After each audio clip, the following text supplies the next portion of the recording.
2 days ago, President Trump of the United States said this. Is sounder.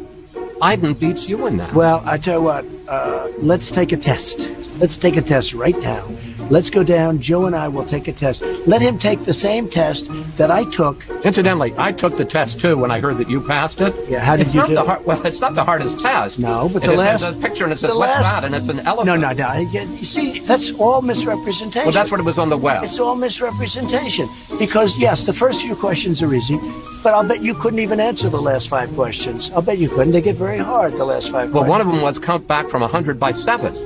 And let me tell you, you couldn't answer. All right, what's the question? Many of the questions. I look at. Is this something worth bragging about? Let's find out together today.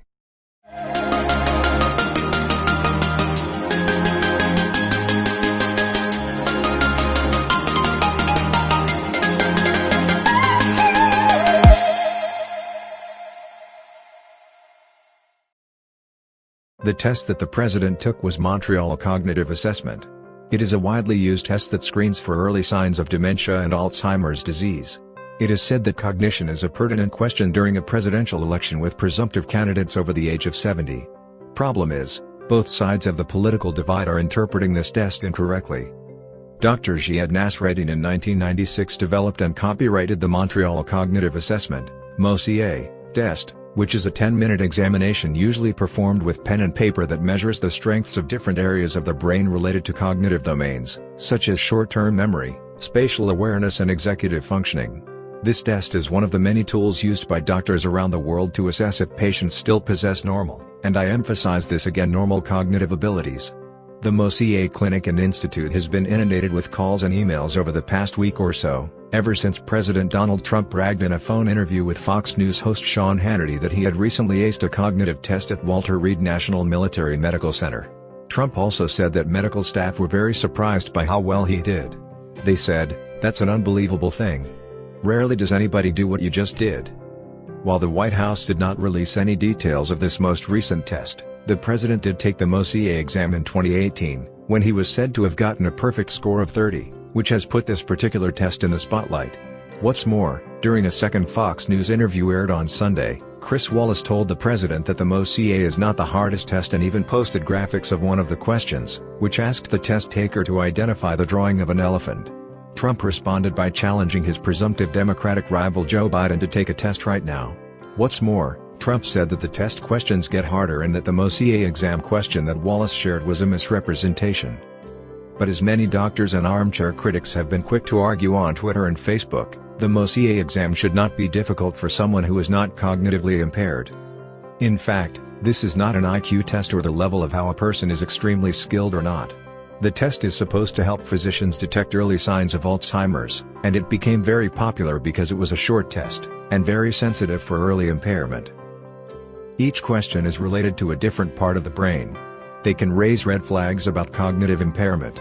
For instance, one question asks the test taker to draw an analog clock, including the numerals for each hour, and to then draw the minute and hour hands set to a specific time. You need planning and executive function and spatial skills to space the numbers on the clock correctly. But the patient might confuse the hour and the minute hands in setting the time in their picture, or they might not place the hands in the center of the clock. There are traps that patients who have cognitive impairments fall into with this test. The test taker might also be asked to explain the similarities between two objects, such as a watch and a ruler. Or they may be asked to identify a number of familiar animals, as Wallace highlighted during his Trump interview. In one of the more difficult tasks, the person will be given 5 words to remember at the beginning of the exam, and will then be asked to recall them 5 or 10 minutes later, when they finish the rest of the test. That's the most difficult part of the test for someone who has cognitive impairment. Performing poorly on the exam, however, does not automatically mean someone has early onset Alzheimer's or another form of dementia. A certified doctor has to interpret the results, according to the pattern of impairment, the age of the patient, what medications they are taking, sleep difficulty, anxiety and pain that can affect their concentration and their performance on the test. Someone who doesn't have the expertise can come up with the wrong conclusion. Once someone takes the test, physicians will discuss the results, and determine whether the patient should take the test again in 2 months, or if there are signs perhaps that more investigation is needed, like scans or blood tests, to confirm a diagnosis or to rule out other conditions. A normal score is 27 out of 30. While the test questions seem to be easy for normal people, members of public should not be too quick to judge and ridicule the test, or say things like it's a kindergarten test for 5-year-olds. It is supposed to be easy for someone who has no cognitive impairment in the first place. Tests for cognitive impairment are not something to make light of, considering more than 43.6 million people globally were living with Alzheimer's disease as of published data in 2016, which is expected to more than double to 14 million in the coming decades. And 1 in 3 seniors dies of Alzheimer's or another form of dementia. But, on the other hand, a test like the MoCA is a screening tool for diminished cognitive capacity, and shouldn't be made out to be anything more. The purpose is to detect impairment, it's not meant to determine if someone has extremely high levels of abilities. Unfortunately, there is quite a bit of misinformation on both sides of the political divide.